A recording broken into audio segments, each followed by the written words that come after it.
Hey, what's up, everybody? I'm going to do a classic rock reaction.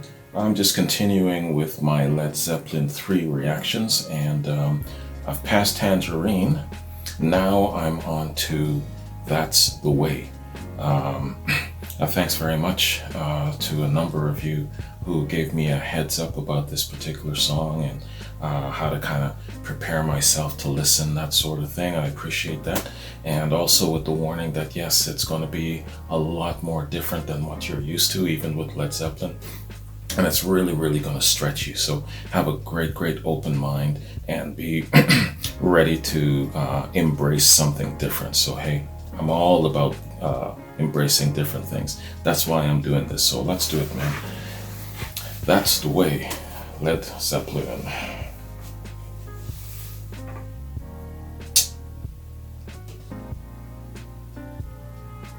Let's get it.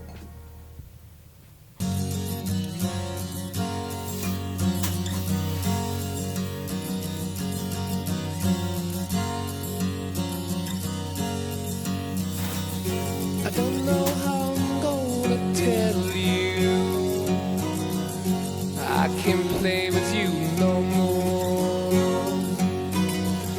I don't know how I'm gonna do what Mama told me, my friend, the boy next door.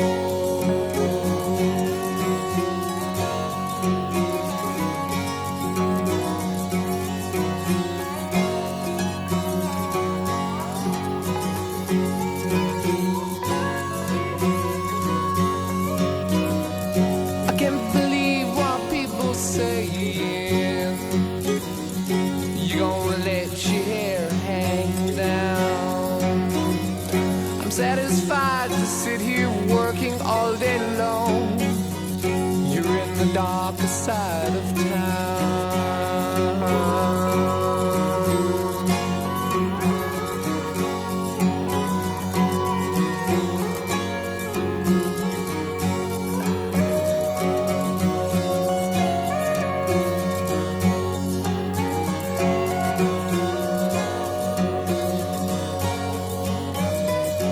When I'm out, I see you walking. Why don't your eyes see me? Could it be you found another game to play? What did Mama say to me? That's the way. Oh, that's the way it ought to be. Yeah, yeah. Mama said that's the way it ought to stay. Yeah, yeah.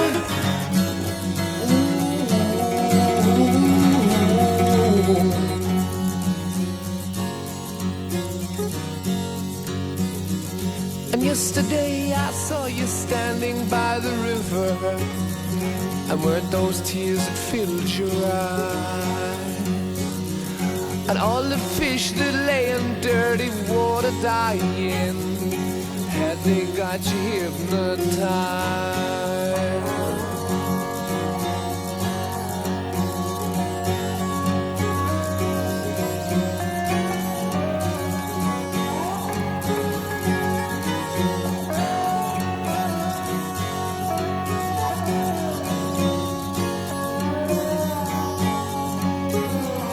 Yesterday I saw you kissing tiny flowers, but all that lives is born to die.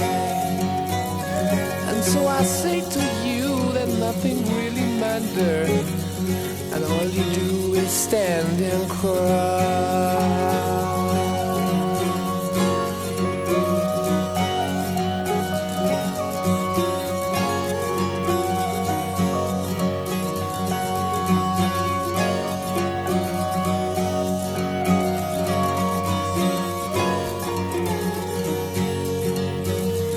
I don't know what to say about it when all your ears have turned away. But now's the time to look and look again at what you see.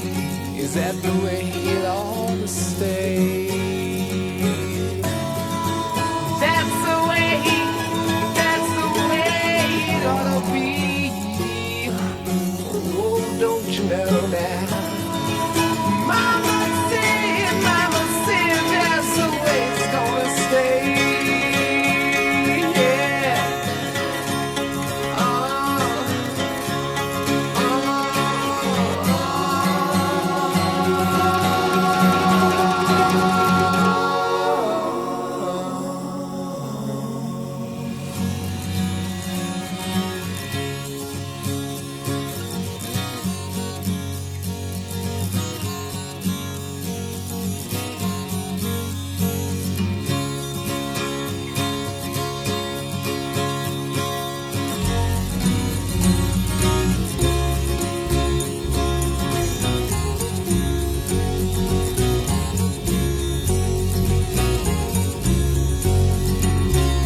Wow.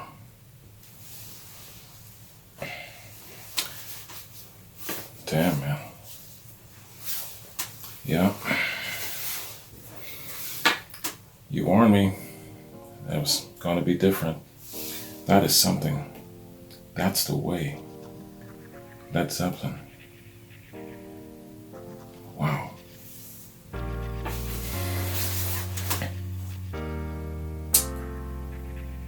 Let me take this in for a minute. Yeah. So, I got so many thoughts going on in my head here. So I start off with my reaction channel, assuming that with Led Zeppelin, yeah, they've got some really cool, good commercial songs, Rock and Roll, Black Dog, Immigrant Song, Stairway to Heaven. So they've probably got a couple of more songs, yeah, so I'm just gonna, kind of do maybe a quad, maybe a few doubles, and then just, go on to the next thing and just, and then I'll be done with Led Zeppelin. Man. The stupid ass assumptions that I had about these guys. Holy cow. So here I am in a rabbit hole of, where are my 3 albums? So I'm in a rabbit hole that has blues, classic rock,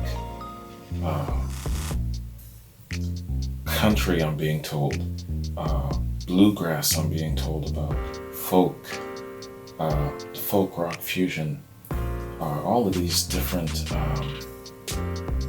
elements in the rabbit hole. Oh, that Farscape Far and Away sound of No Quarter and Achilles' Last Stand. Man, I am just when I think that I've got a good grasp of what these guys are capable of, it just continues to just floor me. This song, man. Let me do a little bit of reading and then I'll give me enough time to collect my thoughts here. Wow. So, okay, Led Zeppelin. Let's see. I got a couple of windows open. All right. So, Led Zeppelin. There we go. Okay. Led Zeppelin were an English rock band formed in London in 1968.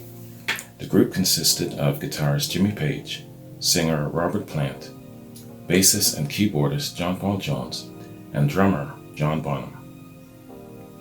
The band's heavy, guitar-driven sound has led them to be cited as one of the progenitors of heavy metal. Their style drew from a wide variety of influences, including blues, psychedelia, and folk music.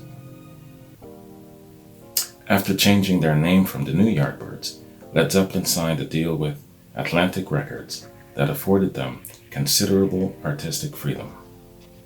Although the group were initially unpopular with critics, they achieved significant commercial success. Led Zeppelin are widely considered one of the most successful, innovative, and influential rock groups in history. They are one of the best-selling music artists in the history of audio recording. Various sources estimate the group's record sales at 200 to 300 million units worldwide.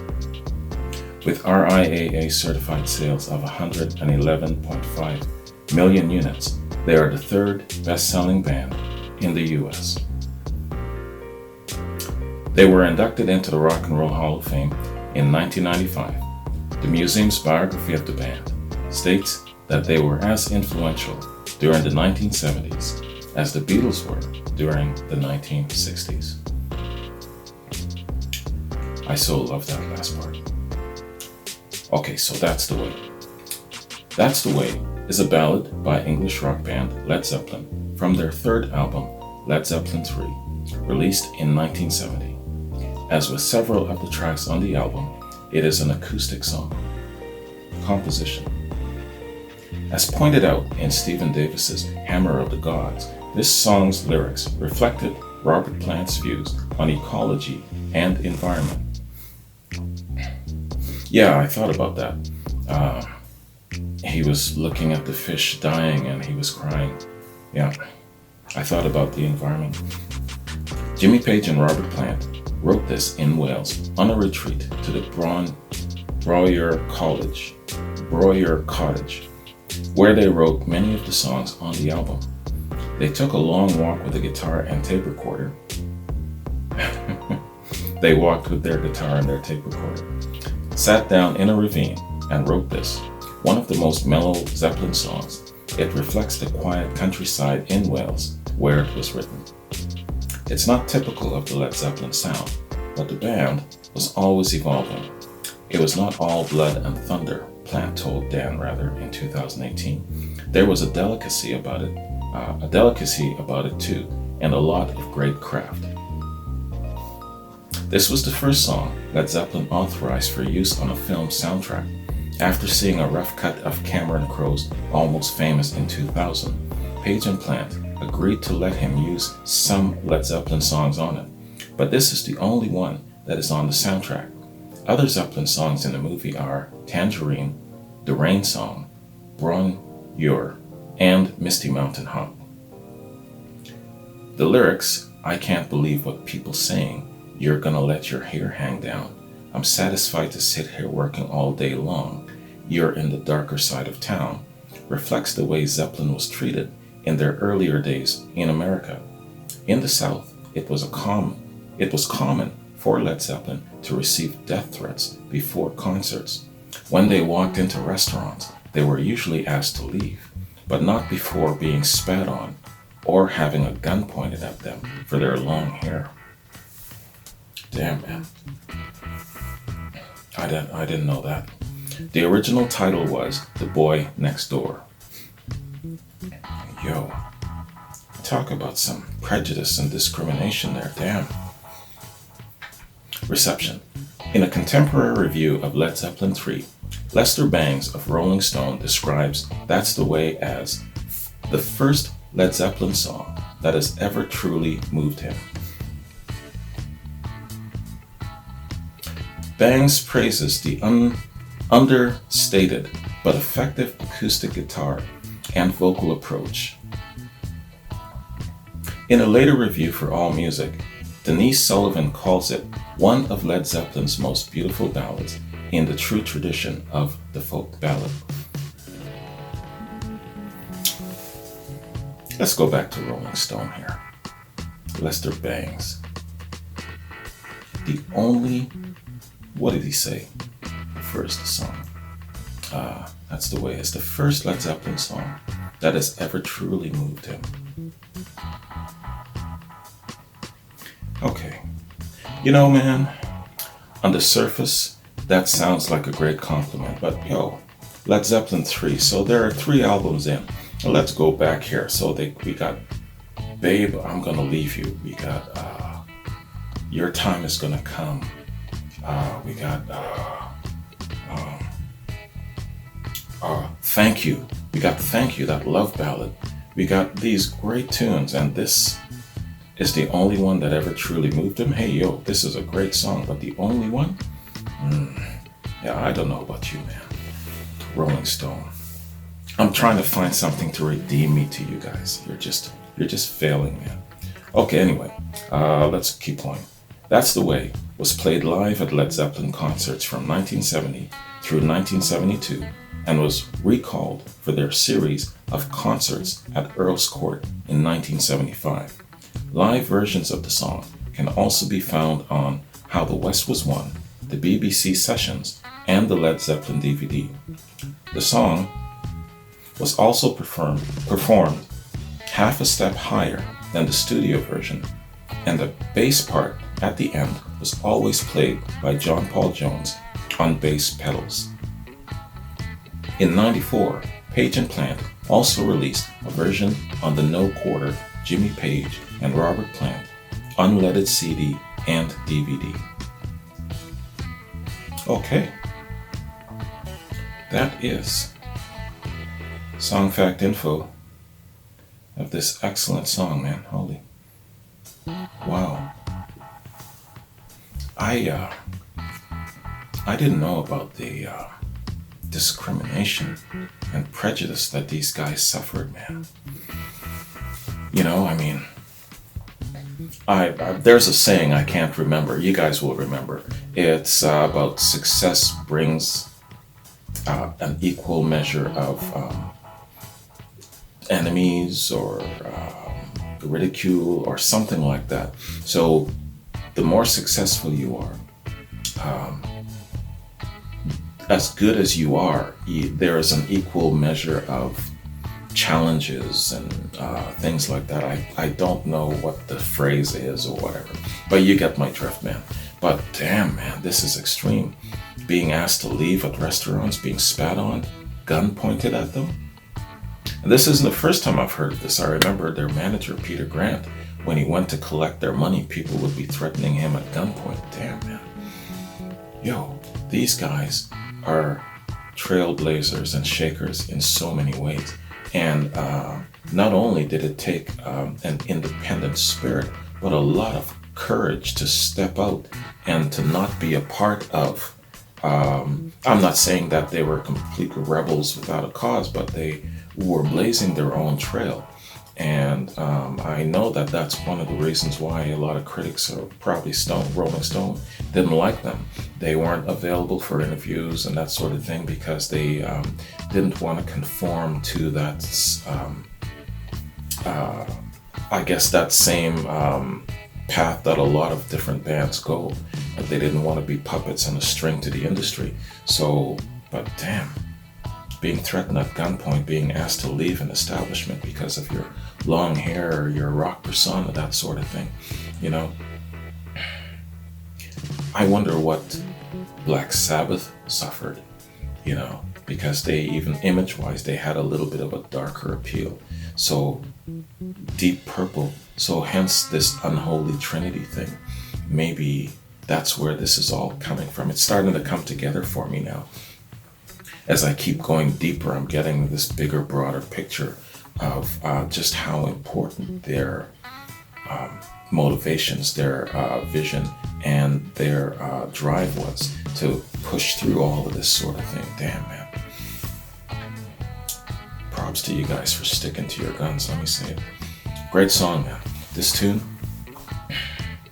man, when I was listening to it, there was a haunting electric guitar riff in the background, just subtle, but it was there. And it was that haunting guitar element kind of trailing after his vocals, and his lyrics were just, it was triggering emotions. But for me, my emotions are attached to memories. When I started this reaction channel, I didn't realize that classic rock music would trigger so many memories for me. And the memories, of course, I have emotions attached to them. So as this is playing, man, and I'm listening to the words and the lyrics and that sort of thing, because the subject matter of this song has to do with personal prejudice about your appearance, and mama said that's the way it ought to be. Don't want you hanging around with this kid. He's living on the wrong side of town. He's got long hair, you know. And then, of course, it has also to do about environmental awareness. But I was really focused in on the discrimination factor, because he can't hang out with his friend who has long hair and he doesn't live in the same neighborhood. No, sad, man. But it took me back to a memory in my life where, here's a crazy ass twist. I want to talk to all of you, Black people especially, who are watching me, and other folks who have Black friends. I had a friend, a really good friend, when I was in, where was I, around 10, 11, and he had long hair. And at 12 years old, he already had a tattoo when he was listening to metal and this sort of thing. And my parents thought it best that I don't hang out with this person because I might suffer the wrath of his other friends, his other colleagues. To see me hanging out with this kid, I might encourage maybe being beaten up by his older brothers who are heavy into rock and roll and this sort of thing. So they were saying to me that I shouldn't hang out with this person. And I said to myself, damn, really? And what my parents didn't know is that I would go to this kid's house, his parents would hug me, and his older brothers would show me how to barbecue and, taught me how to ride a motorbike, and, said that, because I told them I wanted to join the armed forces one day, specifically the Army and the Navy perhaps. And they said, well, you get your tattoos free in the Navy, make sure that you get this tattoo, that. So you know what, man? My experience was nothing like what my parents were painting in my mind. And of course, my stupid ass, I listened to them somewhat, so I tried to distance myself. But I, after a couple of months, realized, and I said this to my pops, I said, man, I find that throughout this entire scenario, the most prejudiced person out of all of this was you.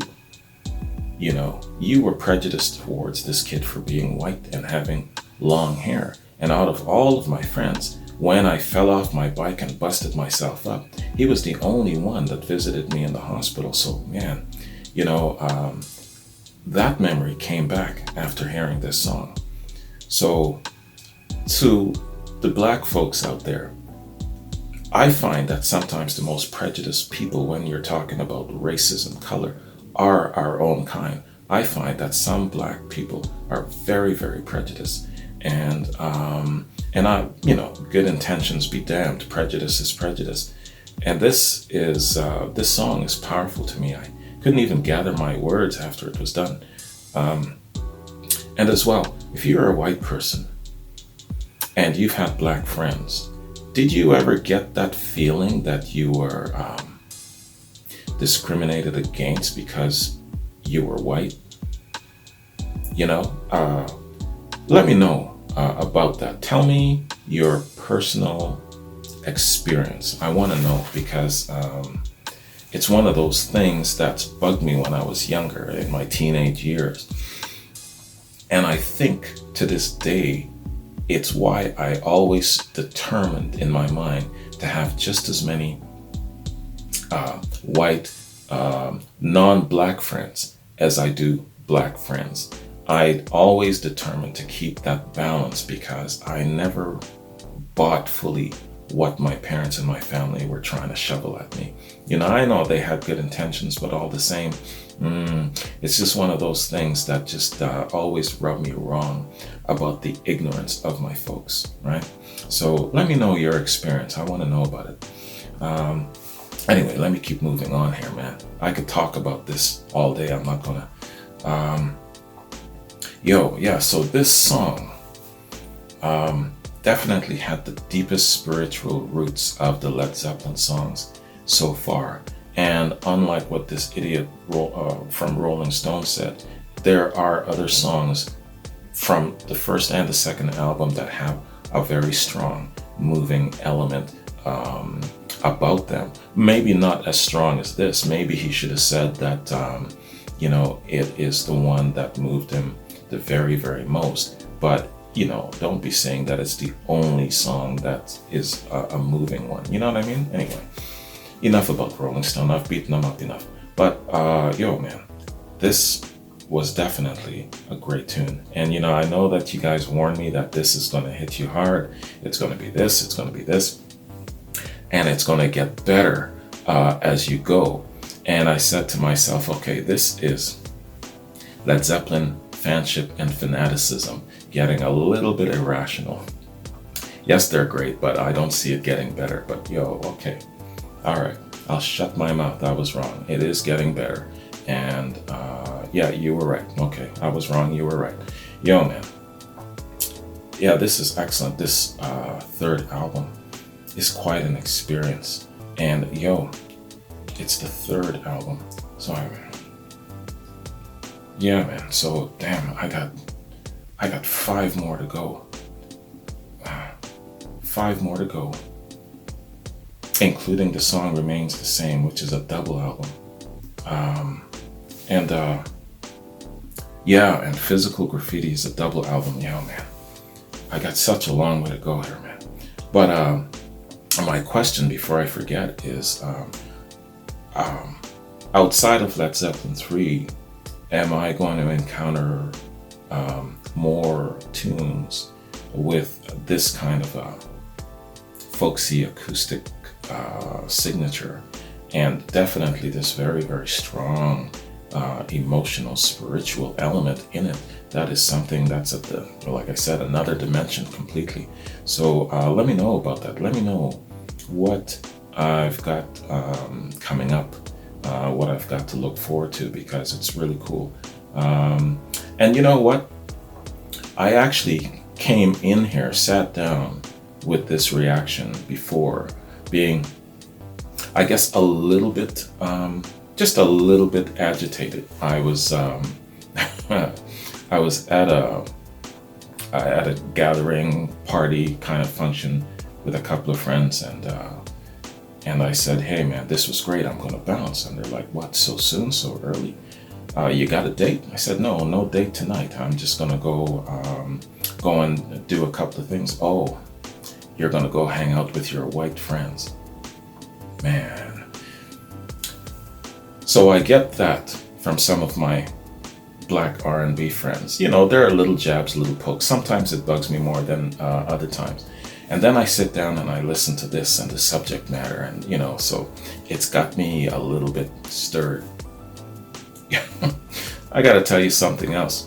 So my friends who are doing little pokes at me, and I know you're watching me, you're following along on this journey, because at first they thought that I was just going through a little bit of a moment, you know, and then they started saying stuff like, "Okay, you gotta shake yourself out of this, right?" You know, it's nothing to shake myself out of. I'm on a journey. This is an odyssey to embrace. You see, the thing about me is when I am, the thing that scares me the most is being ignorant. And I will go out of my way to learn as much as I can about something. So if I've got to drop everything that I'm doing and separate myself for a period of time and just envelop myself, that's what I'll do. So my friends are curious as to what's got my attention so much. So they're starting to follow along. And here's an example of what I mean. I went over to pick up my buddy. I went over to see Marcus because I was driving him to the party, and I caught him off guard. I was a little early, so you know, he's rushing to the door. He's got his robe on. He's not ready. So I said, "Listen, I'm going to transfer some money to my pops." So I sat on his computer, and he had a couple of windows open. Guess what? One of those windows was open to my most recent Led Zeppelin reaction. You guys are watching. You guys are following. You're with me on this journey. For some stupid ass reason, you're closet fans. That's fine. Be closet fans. At least you are making an attempt to follow and embrace and understand certain things anyway, in your funny, stupid ass way. But at least you're making an attempt. Be closet fans if you want to be closet fans, whatever. But at least they're understanding what it is that I'm doing. So that's cool. You know, I can handle the little pokes and the little jabs once in a while. But hey man, I just want to say though, to all of you guys, my subscribers I'm talking to, who have fed me all of this information, continue to give me links, and then you give me descriptions and explain things to me. Yo man, I appreciate that. You know, you're my friends now, just as much as my other dumbass friends. You know, hey, I love them, but they're dumbasses sometimes, you know, and that's just the way it is. But yo, thanks very much, man, for giving me kind of like a lead in, because I would be so lost, you know. But and I know that that's probably the biggest reason why a lot of black folks don't want to even bite off getting to know classic rock because it's just so big and it's so vast and you get lost. But you get help along the way. That's what I was counting on. So thanks for providing me all of that information and all of that help. I appreciate it very much. Because, look, I wouldn't have gotten this far without it. Here I am discovering all of this stuff about Led Zeppelin. I mean, how sad would it be for me to just keep bumbling through life and not getting to know classic rock?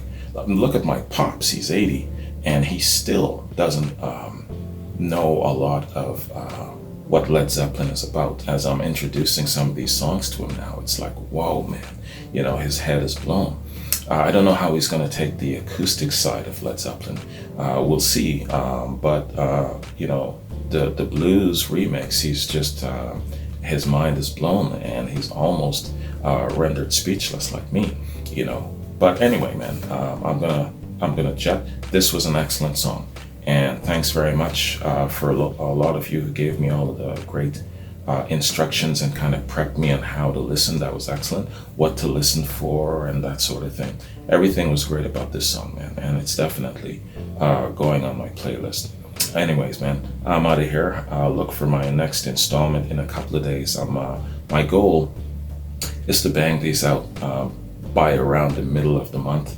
And then somewhere shortly after that, get on to Led Zeppelin 4. So that's my goal. I'm doing this only because with my regular day job, I'm going to get very, very busy. Spring is here, man, and things just really, really pick up. So what you're probably going to see is you're going to see patterns of inconsistency with my publishing. So instead of daily uploads, you're probably going to see 4 to 5 uploads per week. So that's just because I'm seriously busy. Okay?